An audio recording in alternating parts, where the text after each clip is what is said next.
Hello, everybody, and welcome to DUUUUVAL Thursdays here on Curtis's Podcast Network. As always, I am the host of the channel. My name is Curtis Brown, and with me, as always, here on DUUUVAL Thursdays, Isaiah, aka Duval's Finest. You can find him on Twitter at Duval's Finest, at Duval's Finest. That's me. Yeah, what's up, y'all? Glad to be here. Robert's been waiting patiently in the chat since 6 o'clock. Robert, love the fandom. Love the fandom. Thanks for joining me, by the way, on We Are Texans Wednesday earlier. We are here today to talk Jacksonville Jaguars football and to yet again ask for JP Shadrick to come on. As well as 27 of asking JP.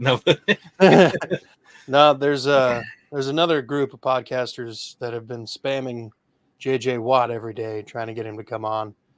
I don't know. At a certain point, it's got to be annoying.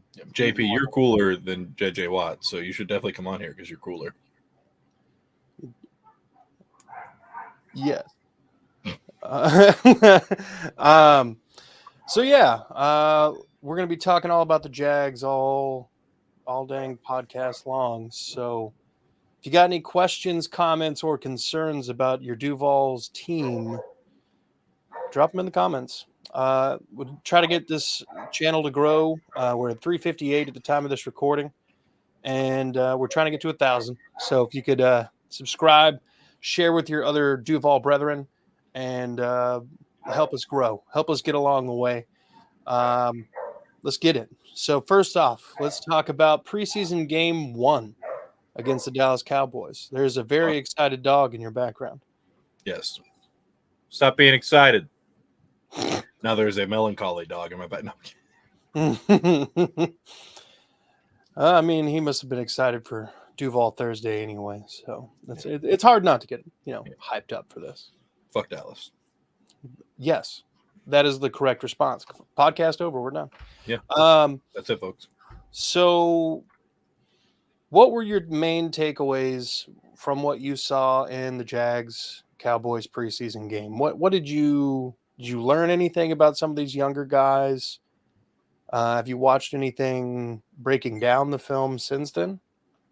Yeah, so I watched some stuff on Anton Harrison. I got a nice good from the NFL Scout Network, I believe, on YouTube, and he played about as I thought he would, and like I saw, he had some really good plays against. And people want to say like, oh, it was the twos. You can't really take anything of that, but Odigizua and Fowler both played, and Fowler and Odigizua are both very good players.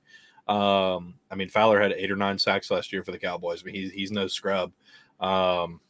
So seeing him work against Fowler did a couple things that, might have tricked another younger tackle, but he shut him down multiple times. He did have one play or 2 plays really where he blew his assignment, or maybe it wasn't quite his assignment, but he should have been there. But overall, he had some really, really intellectual plays out there. He read the defense well. And that one run play when he ran out and just flat backed that linebacker, that was nice to see. He's got that nasty in him a little bit. He's fast too for a big guy. But yeah, no, I mean, he looked great. Cooper Hodges, I mean, like Anton Harrison looked good. Cooper Hodges he's a starting guard in this league. I don't care what anybody says. That dude is nasty. I mean, he was on double teams. He was like helping people. And then like somebody would be going around him in a stunt. He would wait till the very last second. And he's so quick with his feet, he would jump right in front of them and stop them dead in their tracks. He's strong. He's a big dude. He's a local cat. I mean, he's going to be good for a long time in Jacksonville. And if you listen to the guys around the building, I've heard multiple people say this from Jaguars media and people who cover the Jags. I mean, like there's a really good chance he'll be starting by next season. They really like Cooper Hodges. He's the hype man. He's a beast. He's got that dog in him for sure. I mean, he went out and lead block on a run, and he was running with the running back fucking 20 yards down the field. I mean, he doesn't stop. He's got a high motor, very smart. He was playing every stunt they threw at him very well. Yasir Abdullah, he had a sack in the game. It was nice to see that he's already our number 3, and Chason is once again falling to the wind because he's just trash. If we cut him, we save like $4 million. I think we should just cut him loose. Our 4 and 5, quote unquote, were both both doing better than him. So I say we get rid of him. But Yasir Abdullah looked good. He got caught up a couple of times. He's a little smaller, but he was doing well. Harrison had 0 pressures on pass protection and losses run rate. Yeah, exactly. And they were backside contained run plays too. So it wasn't like they were to his side. I think only one was on one of those stunts. But yeah, he let up 0 pressures. He did great in pass coverage, but it's just the run plays where a little bit of backside contained, some counters. He kind of stepped the wrong way. You could tell he had some confusion. But yeah, I mean, we had a lot of receivers. I mean, it's going to be hard to cut down to 5, six receivers. I think we know who the 1, 2, 3, 4, and 5 are, but that number 6 spot is going to be tough to fill between a couple of guys who made some great plays. Our long snapper went down, so we got Carson Tinker back, who was with Jacksonville for many years until we got Ross Matisic when Tinker decided he didn't want to play anymore for us. Antonio Johnson looked all right. I mean, really, he got some time. He made some plays. I think Antonio Johnson had like 8 total tackles. Ventrell Miller even looked decent when he was in there. He had a sack. I mean, it's looking good. Cooks look good. Elijah Cooks is one of the receivers fighting for the number 6 spot right now. Kevin Austin shrunk. He didn't really play well. Looking like it's probably between Cooks. I know. What's the Washington? Huh? Well, Parker Washington is number 5. Oh, okay. Yeah, he's one of the. They drafted him in the 4th or 5th round. I mean, he's a punt returner, kick returner. He's a receiver. Yeah, he's number 5. I'm counting Tim Jones. Yeah, Tim Jones played well. I'm counting Ridley, Christian Kirk, Zay, Jamal Agnew, Parker Washington. Number 6 is between Tim Jones, Elijah Cooks, and Jacob Harris, I think, right now. I think something more likely is that Jamal Agnew gets cut and they keep. No. Well, look. He's the best returner in the league right now. Is that actual? I'm pretty sure he had like the most average return yards out of any returner last year and the year before. He's literally the reason we won some of our games because he took out many of them past the 30. Tim Jones does play a lot of special teams. Jamal Agnew's one. I mean, if he's not the best, he's top 5 returners in the league. That's mainly why we still have him, and he's been getting better at receiver too. But he's not. Maybe next, we might not re-sign him. I think this is his last year on contract. But he's not going anywhere this season. Okay, all right. But were there any other takeaways that you may have developed after watching some film? Greg Jr. got that dog in him. Yeah, Greg Jr. That was the most perfect timed bark I've ever heard in my life. Shout out Shelby. But yeah, so it was perfect. You were like, you got that dog in him. Yep. Oh God. She got that hound dog in her. But anyways, yeah. So Greg Jr. is a heat-seeking missile. He caused the fumble that was, probably going to be a touchdown, if not right there on the goal line. He forced a fumble. He jumped on a fumble on the punt return that was fumbled. On his one snap in coverage, he didn't allow a reception where he was targeted, or not one snap, but his one coverage snap where they actually targeted him. He didn't allow anything. Agnew got the Lions on a TD pass play. Yeah, I did see that. He outran their linebacker. It's awesome, but yeah, that linebacker should have never been covering Jamal Agnew, but he did get one. We're gonna get that through a little bit, Rob. We're gonna get to that. Promise. Thank you, though. You're the best. Robert's the best, dude. He's like, he never lets me forget anything. It's great. Makes my job easy. But yeah, so a lot of great guys. I think Greg Jr. is probably going to be our starting slot corner this year, / nickelback. He was getting ones with the reps. He was getting reps with the ones at the Lions joint practice over Trey Herndon, who I'd love to see get cut. I could see getting cut if he just doesn't turn out. And we got Antonio Johnson and Braswell now. But yeah, we'll see. That's my main takeaways though from that game. Trevor did his normal thing and started out a little cold, and then anybody, but I swear, bro, put me in there. Put George H. Bush in there at this point. Anybody but Trey Herndon. Yeah. Okay. So there was another quarterback on the Jacksonville Jaguars team who made a big play during that game. I'm calling him the new Eli Manning, even though he'll probably never actually start in the league. Tell us about Rourke. He's got that dog in him. He was great in the CFL. We got the opportunity to take him as an undrafted free agent, and he's fast. He's really athletic. I think he had like a 70-something, like 75, 78% completion percentage in the CFL when he played. Dude's nasty. He's got strong lower body. He's real quick. He's pretty accurate. He's got more zip than I thought he did, so that was nice to see.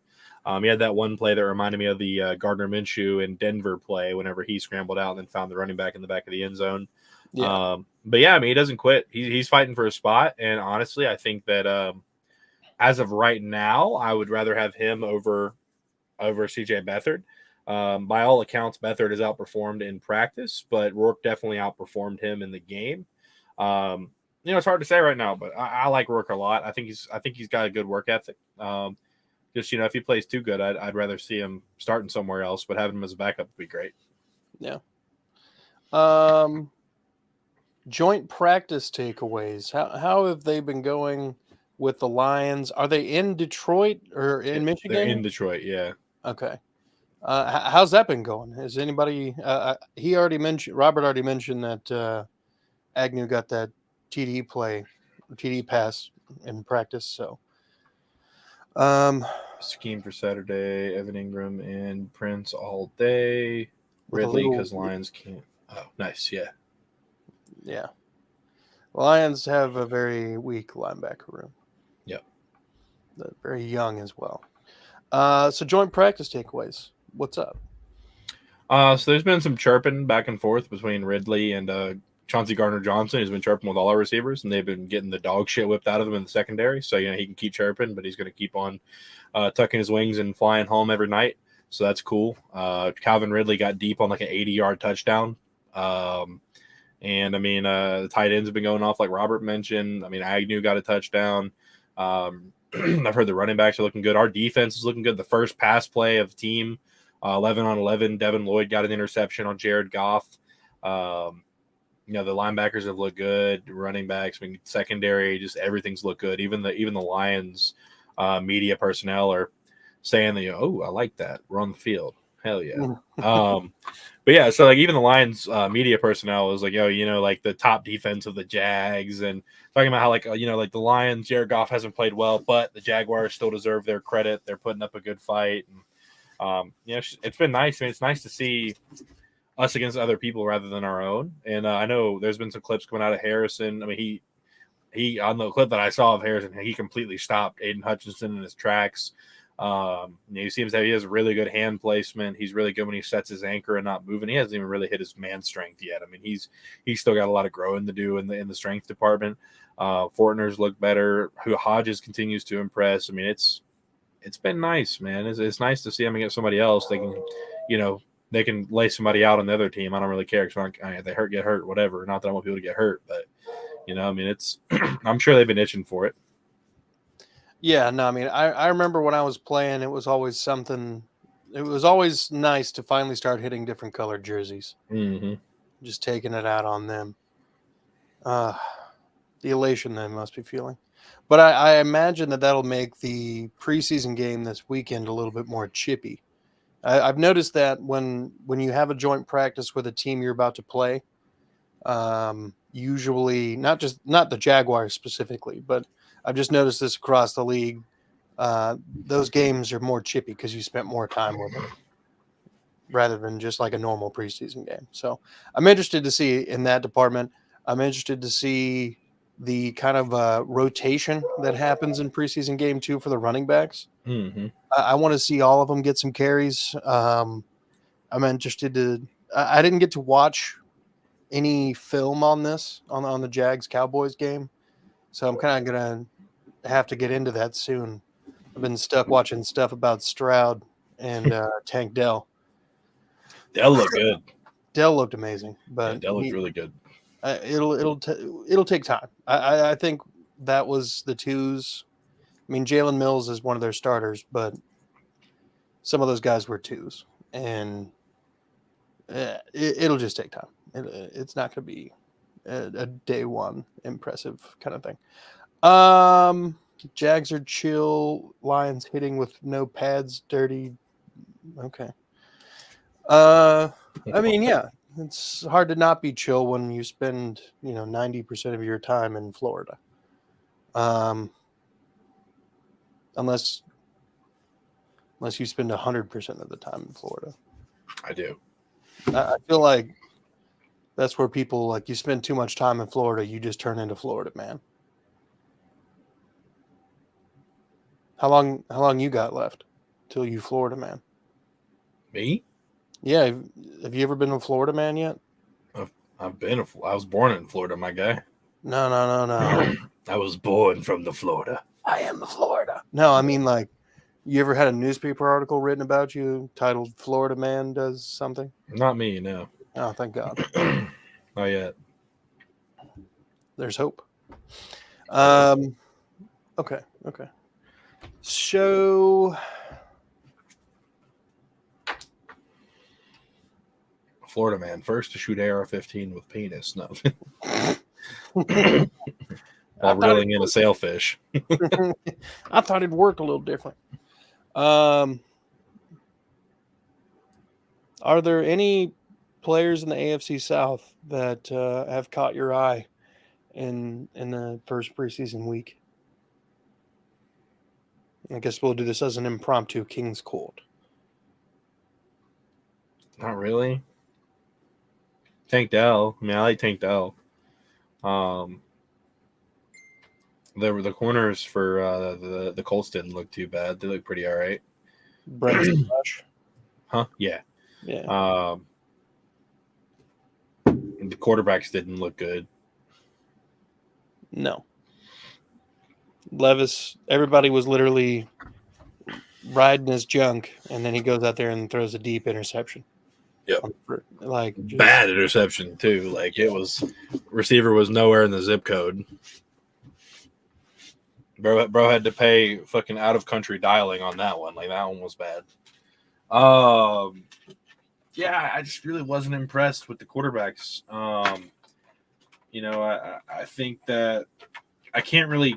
I mean, I can judge CJ Stroud, but I can't really judge CJ Stroud on his performance because, I mean, he was just scared to death back there. When he wasn't getting hit immediately, he was getting closed in around and scared to throw the ball. And there were a couple plays where it was like they just started the defensive lineman 5 yards back and let him run. Yeah. Yeah, and the O lines are very weak in our division. I mean, even the Colts O line didn't look great. Into the highest paid, but that's it's fine, whatever. Yeah, Jags O line looked pretty good. Again, we were against the twos. There were some good rotation players in there. Good, like Odighizu was good. But yeah, I wasn't all that impressed, honestly, with the other teams. Of course, I'm saying that from the Jaguars, from the throne. But there just wasn't really anything that popped off the page to me, really. Okay. Did you? I mean, obviously, you mentioned Tank Dell already. I was gonna say, what was I gonna ask? Based on the preseason games that were in the week one, have any of your opinions about the other teams been solidified or altered in any way? I think Colts come in second in the division. I think it's a toss-up between the Titans and the Texans at this point, just because, I mean, that offensive line just looked absolutely god-awful. There were no positives on the O-line for the Texans, at least not when Stroud was in there. I didn't watch the whole game. I saw I saw all the plays that Stroud played, but it just didn't bode well for a lot of confidence, and I don't think they're going to start Mills either. Yeah. I think they're gonna give Stroud the reps. I wish they wouldn't have taken Stroud out so early, but I think they just didn't want him to get murdered in the preseason. Yeah. Yeah, I mean, we'll see, but I think the Colts are moving up the second. I think that Richardson didn't look great, but he looked like he had decent control. Me and Jeff argued about it. I mean, that one pass to Alec Pierce, could Pierce have caught it? Sure. Wasn't a great throw. It was a solid throw. I mean, it was nice. He lobbed it to the outside corner. But it should have, if he would have lobbed it up the numbers instead of to the outside corner, Alec Pierce would have caught it for a touchdown with 3 yards of room. Instead of having to readjust over his shoulder and trying to make a jumping diving catch with a corner draped on him now. I mean, you know, he still has his flash. He's just like he was at Florida. They're running the exact same offense. They're going to run a quick screen. They're going to hand off the ball 10 times. They're going to throw one pass over the middle to the single target that they designate as the player, and then one pass to the outside to the outside player, which again, one target. He's not making any reads. Levis just looked like hammered dog shit. Lost first pick wide receiver for 4 to 5 games. So Hops is. Oh, yeah, and Treylon Burks is now out for a while. I don't know. It just was not a good weekend for the AFC South besides Jacksonville. I feel that. Texans still won. Yeah, that's true. I mean, a lot of my concerns with the Texans were emblazoned, I guess, a little bit more pronounced in that preseason game. How Christian Harris look? I haven't watched much of the defense yet. Oh, okay, gotcha. Yeah, it's mostly the defense that I have watched was the few plays that Will Anderson was in, and then pretty much it. Anyway, all right, so that was King's Court. Let's go. Have they announced Stroud as the starter? No, they haven't announced. Okay, that's what I thought. Let's get into some would you rather, and then we'll wrap this up. And we'll make this one a good one, okay? I'm going to lead this one off with a fun one. Okay. Would you rather have had Trevor Lawrence sit for the entire rookie season behind a mid quarterback, but that means that he would have come out the next year and played at an all-pro level from week 1? Or would you rather Trevor Lawrence? Well, okay. Would you rather that, like, you alter the last part of that? Maybe not the all-pro level part. Maybe he comes out and plays at a Pro Bowl level week 1 and continues to progress from there. Or would you rather have taken the path that Trevor took of starting week 1 and going from there? Taking the path Trevor took. Why? Because you pay a number 1 overall pick way too much to sit the bench the first year.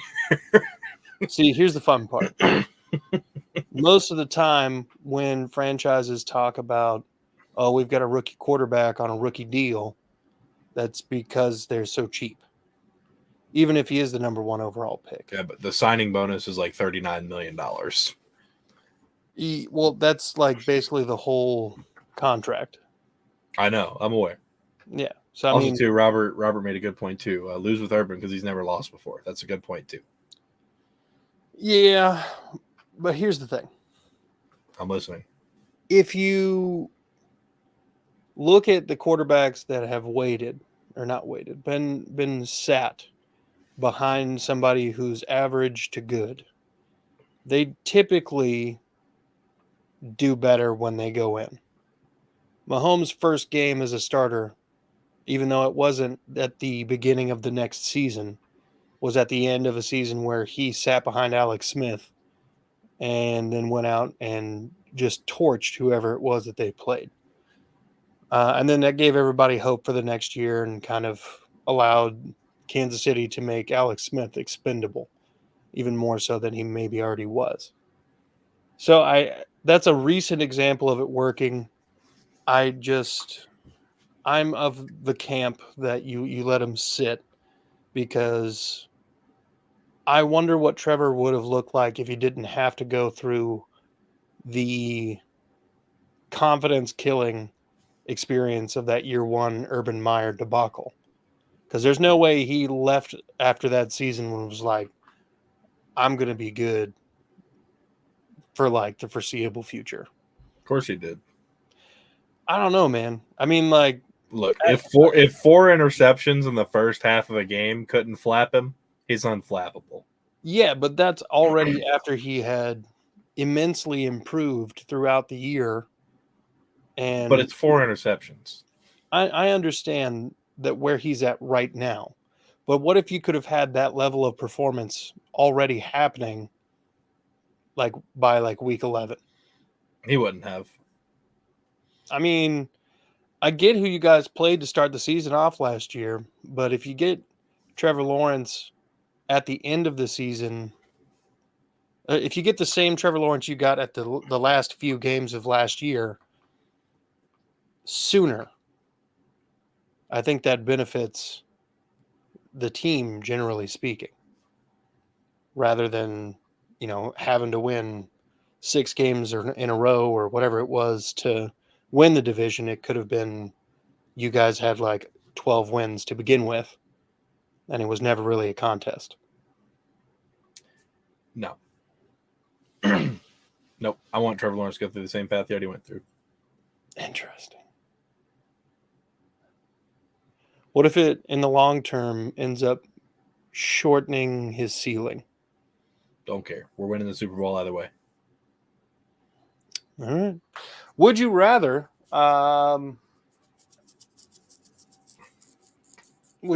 die by fire tornado or explosive shark?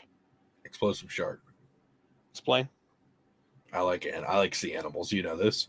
Yeah. Also, explosion kills you faster than fire. Oh, yeah. I mean, the fire tornado is literally just, you're dead almost instantly because there's no oxygen in it. Then how's that fire? Well, the fire gets sucked up with the tornado.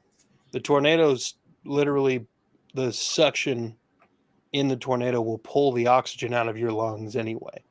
So you'll be suffocating while you're in the tornado aspect of it, is more of what I was trying to say. Not that there's no oxygen in it.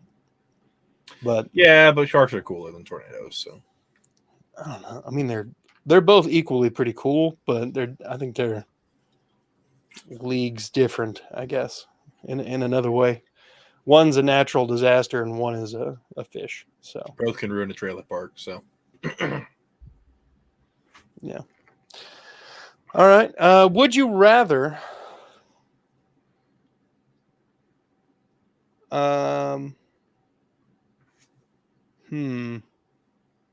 would you rather shave your facial hair into the Jeff Foxworthy mustache or shave your facial hair into the Hulk Hogan handlebars? I've done the handlebar before. I'd do it again. Okay. Have you ever done the Foxworthy? I have not done the Foxworthy. My mustache doesn't go high enough. Mm. It's kind of like down here. Yeah. I need like to go higher because Foxworthy's got that big like Steve Harvey mustache. You know what I mean? Yeah, he does. Yeah. Would you? Turn off my fucking notifications from work. You got one? Or would you rather?